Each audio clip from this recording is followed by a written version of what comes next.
I am sorry for our improper management, and I truly appreciate your assistance, General. There is no need to apologize. We Cloud Knights fight on the battlefield while you judges punish the criminals. We are two sides of the same xianzhou law fu, and it is my honor to serve the Ten Lords' commission. I've grasped the situation of the prison break. Now tell me more about the current state of the Shackling prison. Borison infiltrated the prison in disguise and released the prisoners, spreading chaos. Among the judges on duty in the 4 divisions, Judge Shui from the detention division was killed and is temporarily unavailable. So, I'm taking over her duties and commanding Arumaton spectral envoys and spiritfarers to quickly restore order in the affected areas. I, and the 2 behind me, will go deeper into the prison to investigate. General, the situation inside is still chaotic and perilous. Your presence would be... It's common for Cloud Knight generals to face danger directly. Hule has escaped, and the Yaoqing envoy is being held hostage by the Borison. His fate is unknown. This is a grave matter.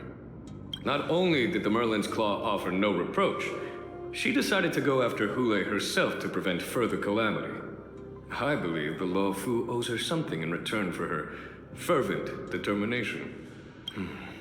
How did the infiltrators learn about the location where Hule was held? And how did they time their plan just before the Yaoqing messengers were ready to escort him? Finding the answer to these questions shouldn't be too difficult. What truly matters is if we can gather the clues that lead us to the mastermind behind all of this. I understand, but I'm afraid it won't be an easy task. For a long time, this hidden force has been pursuing their own goals and undermining the security of the Law Fu. Backing down now will only encourage them to further endanger the peace here. The Ten Lords Commission will support your decision with everything we have, General. Dan Heng and Lingsha, I'll need both of you to accompany me on this challenging journey. Well, it's part of my responsibilities as the Cauldron Master. So, where would you like to start, General? Let's start with those Borison disguised as Foxians. My people have already prepared the evidence.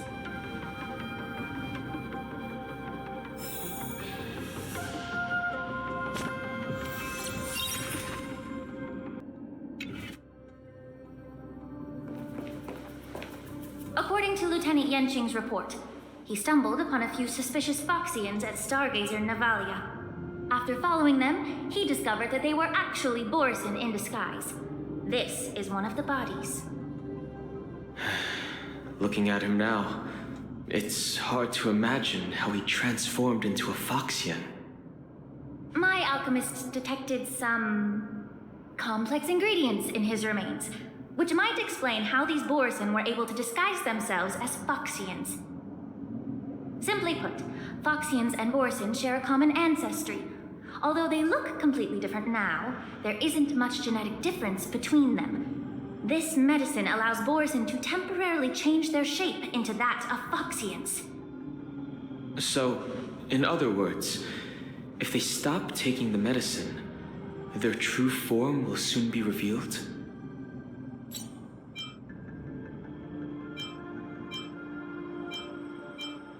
Indeed. This means that these Borison have a steady supply of the medicine within the Lafu. The disciples of Sanctus Medicus. Looks like the Alchemy Commission is involved once again. When I was sorting through the prescriptions they used, I came across one called Semblance Reversion Essence. It's designed to help those disciples suppress signs of their Mara-struck forms and maintain their normal appearance. When I compared it to the medicine found in the Borison's body... They're one and the same, aren't they? The medicinal properties and ingredients may differ, but the principle remains the same. Since ancient times, the Borison have always sought to have more powerful bodies, regarding the Foxians as weaklings. Yet, in order to save their warhead, they were willing to disguise themselves as Foxians. Their determination is quite remarkable. If these infiltrators rely on the medicine to maintain their disguise, then following this lead in our investigation seems prudent. Please follow me. Here we are. According to the judge, this area is not yet under control, so we should proceed cautiously. I've captured the nature of the medicine in my censer. By following the medicinal fumes, we should be able to retrace the steps of the disguised Borison.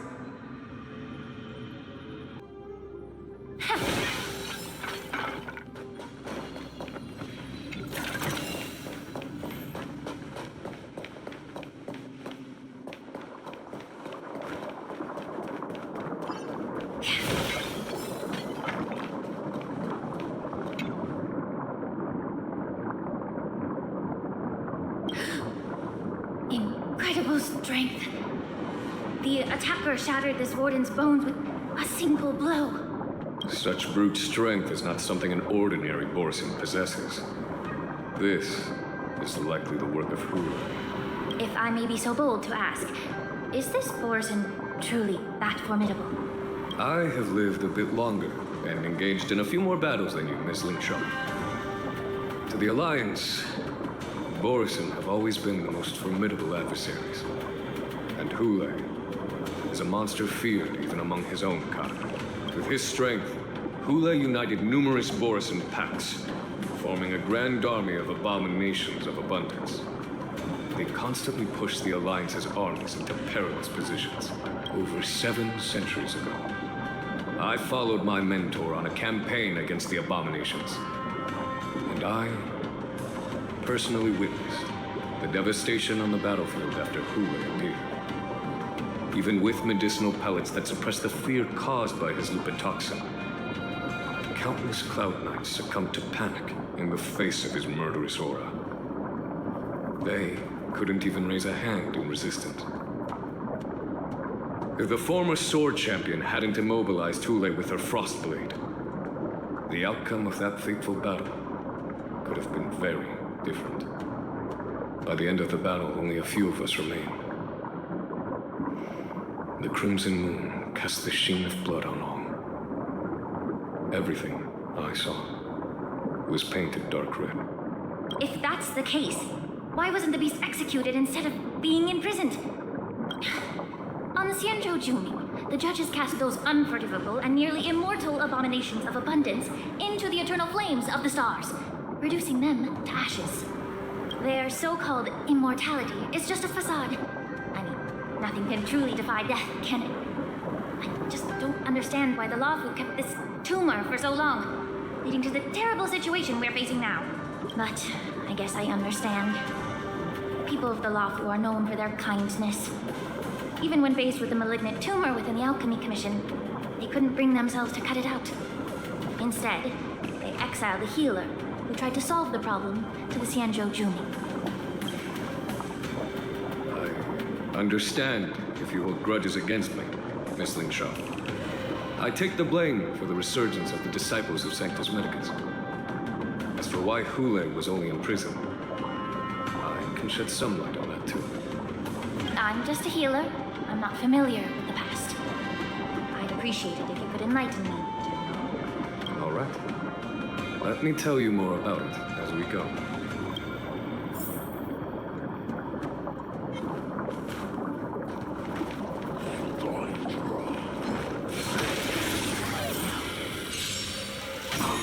This is serious. Show no mercy. Recount. Be of your body and mind. Trifling. Here is thunder. The sanctuary is but a vision. Break! I shall be the judge.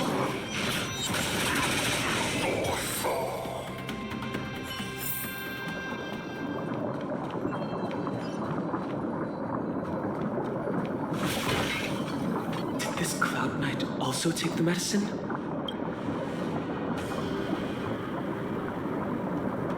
No. This is a Borisin in disguise. A guard killed him before he could return to his original form. All these Borisin are dressed in official attire. Besides the Cloud Knight, there were also two Borisin disguised as members of the Skyframe Commission and the Artisanship Commission. Whoever is providing them with official identities must hold a position of power. Let's search elsewhere.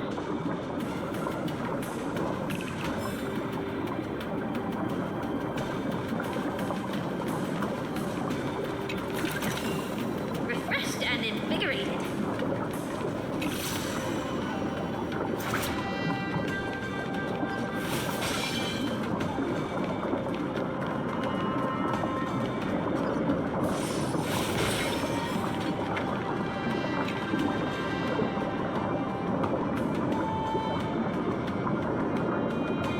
Someone bit open his arteries and drained almost all of his blood while he was still alive.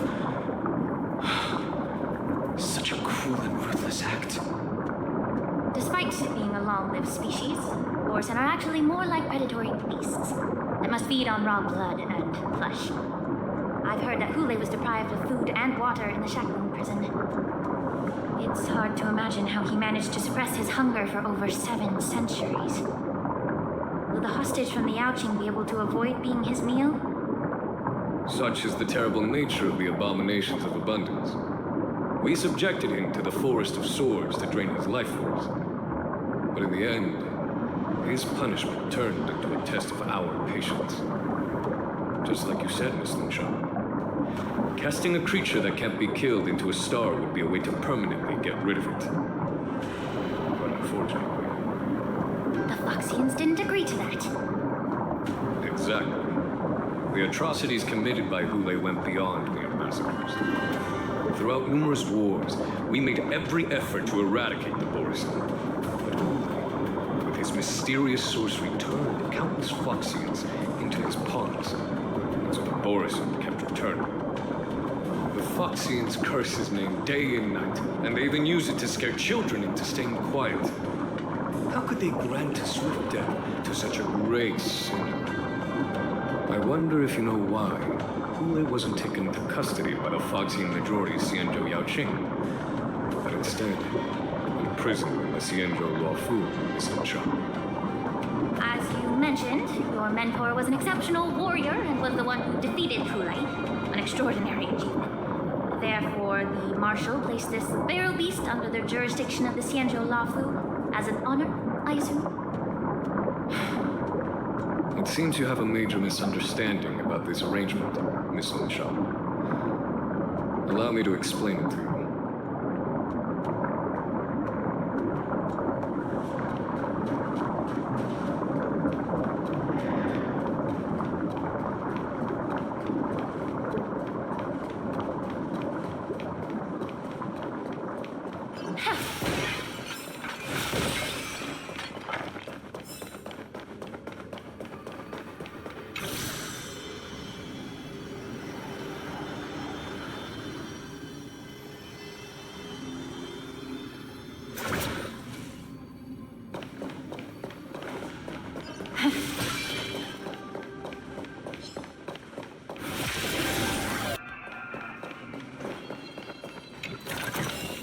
Refreshed and invigorated.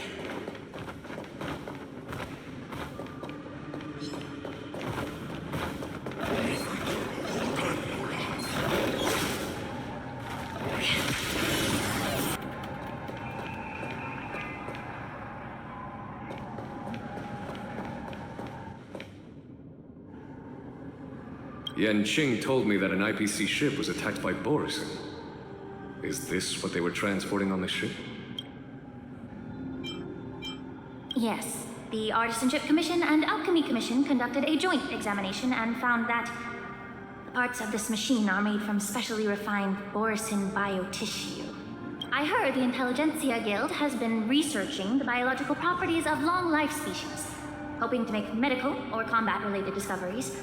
However, they haven't dared to cross any lines due to their so-called relationship with the Alliance.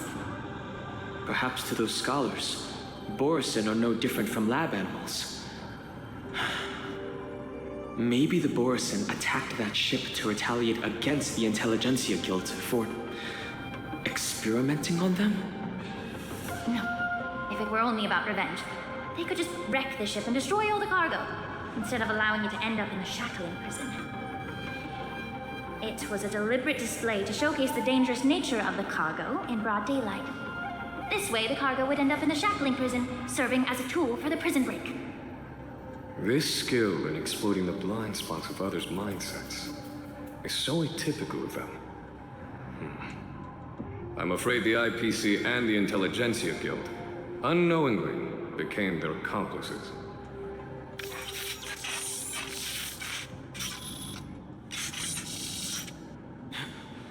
Watch out! This thing is still alive! Even after suffering such severe attacks? Their imitation of long-life species has crossed the line. Be of your body and mind! The truth burns everything in this world. It's bleeding. Show no mercy. Get it together. The sanctuary is but a vision! Break! Conflict is pitiless. I shall be the judge. Yeah.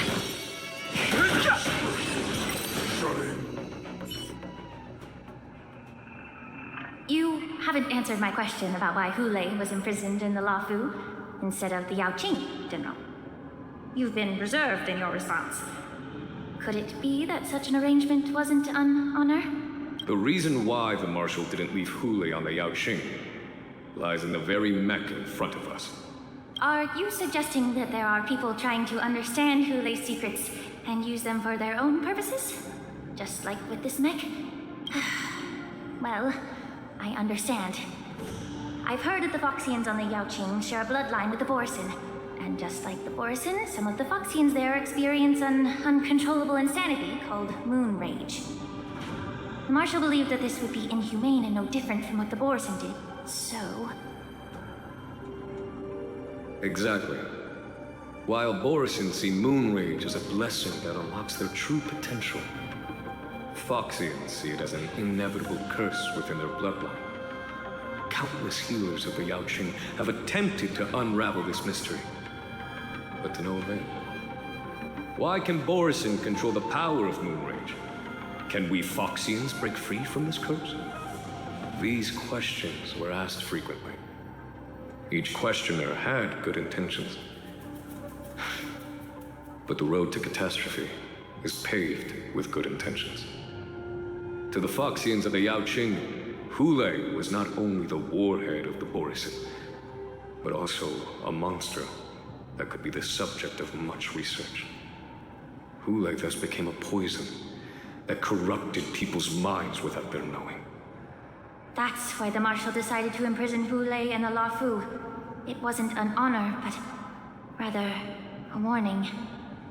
Because such selfish pursuits in the name of good intentions once led to a tragedy on the Lafu that served as a warning to future generations. The sedition of Imbibitor Lunae. By imprisoning Hule and the xianzhou Lafu, the Marshal both suppressed the dangerous intentions of the Yaoqing Foxians and warned the xianzhou Lafu to refrain from repeating its mistake. That was a necessary trade-off. The Xianzhou Alliance is not solely about the Xianzhou natives. Only when all three races, Foxian, Vidyagara, and Xianzhou natives, form an alliance, will there be a promising future for all. Thank you for enlightening me. Was it for the same reason that you traded off my mentor to the Xianzhou Zhuming, only to stand idle and allow the resurgence of the disciples of Sanctus Medicus? You said that I couldn't bear to cut out the malignant tumor within the Alchemy Commission, but instead exiled the healer who tried to solve the problem to the Xianzhou Zhuming. But did your mentor tell you her good intentions led her to perform certain healing arts on Dan Heng, who had just finished his hatching rebirth, so that he would regain the memories of his past life? What did you just say? She believed that restoring the High Elder's knowledge of his past life would allow the Videodora to resume their duty as the guardians of the Ambrosial Arbor, quelling the strife within their clan and bringing everything back on the right path. But just as I mentioned earlier, the road to catastrophe is always paved with good intentions. Since then, the 6 charioteers decided that the Alchemy Commission would no longer have a cauldron master. Until your arrival now. If that's the case, I should thank you for protecting my mentor by exiling her, General. Quite the contrary. I should be the one thanking you. Thanking me? All I ever want is to have a clear conscience. However, can long-life species truly achieve that goal in their long-drawn lives? For example, you were implicated along with your mentor and forced to leave your homeland without knowing the truth. And now, with the complicated situation in the Alchemy Commission, the Alliance has spared me a lot of trouble by sending you to handle this challenging task. Shouldn't I be thanking you instead? Your eloquence is indeed impressive, the divine foresight. You won't even leave me any excuses to hold a grudge against you. But let me make it clear. The Alliance sent me here to handle the business impartially, not to choose sides. It doesn't matter which side you choose, Miss Lingsha. At the end of the day, both you and I stand on the side of the Alliance, don't we? Let's keep going.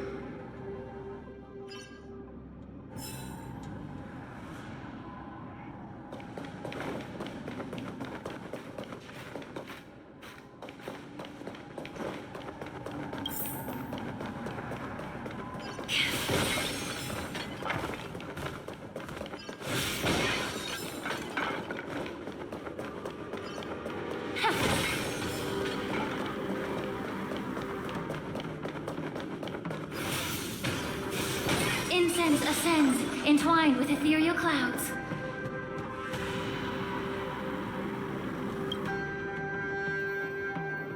These Mara-struck soldiers don't appear to be escaped prisoners. How can you tell? These soldiers are fully armed. Obviously, they didn't hastily join the battle.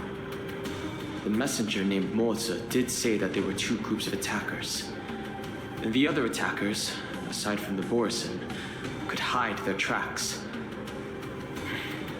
I believe he was referring to these people. Hide their tracks? Exactly. I've engaged with these attackers before, and they used Cloud Hymn magic to hide their presence. Without careful observation, no one can detect them. You once warned me to be cautious of the Videodora Elder's influence within the Alchemy Commission. Could it be? What's on your mind, Miss Lingsha? Well, it seems that someone provided the attackers with a map of the Shackling prison. And considering the Videodora's involvement in the prison's construction, it raises suspicion about their role in this. Additionally, the fact that the Borison need medicine to disguise themselves would suggest that there are still moles within the Alchemy Commission assisting them covertly. Moreover, forging official identities for the undercover Borison would require someone with significant authority. And the presence of assassins capable of using Cloud Hymn magic deepens my suspicion about the Preceptors. But why would the Videodora collude with the Borison and aid in Hulei's escape? They aim to spread chaos. They believe that only in chaos can they regain their former power and influence. Since this edition of Imbibe de Lune, the once proud dragon race has been powerless, watching their influence wane. Being a native of the Luofu, Miss Lingsha, I believe you understand the implications. However, I don't think the Preceptors are the true mastermind. If I'm not mistaken, the one behind all this treachery is the Lord Ravager who exploited the weaknesses within the Luofu and instigated the disciples of Sanctus Medicus, ultimately leading to the Ambrosial Arbor's resurrection. Fentilia. Please remember, General, that everything I've mentioned is mere speculation. We need concrete evidence for a public trial. If you want to interrogate someone within the Videodor's ranks, you'll need irrefutable proof. So, what's your plan, Miss Lingsha? I'll send an invitation to the Preceptors. An invitation? The Preceptors have been inviting me for a personal meeting since my arrival on the Lofu. Now, I'll send them the remains of these Mara-struck soldiers and the route map I found in the prisoner's possession. Then, I'll ask them to meet me at Scale Gorge Waterscape. I'd like to hear their explanations. Good idea. If I were to take action, it might alert the true mastermind. I trust you to handle this matter, Miss Lingsha. The internal affairs of the Videodora should remain under their jurisdiction. And don't worry if things don't go smoothly. Once the wolf hunt operation is over, the hidden truths will come to light. Speaking of the wolf hunt operation, I'm truly worried about the Yaoqing messenger who was taken hostage. Hulei was starving in the Shackling prison for centuries. I don't know if the messenger can survive in that wolf's clutches. May Rainbow's blessing keep him safe.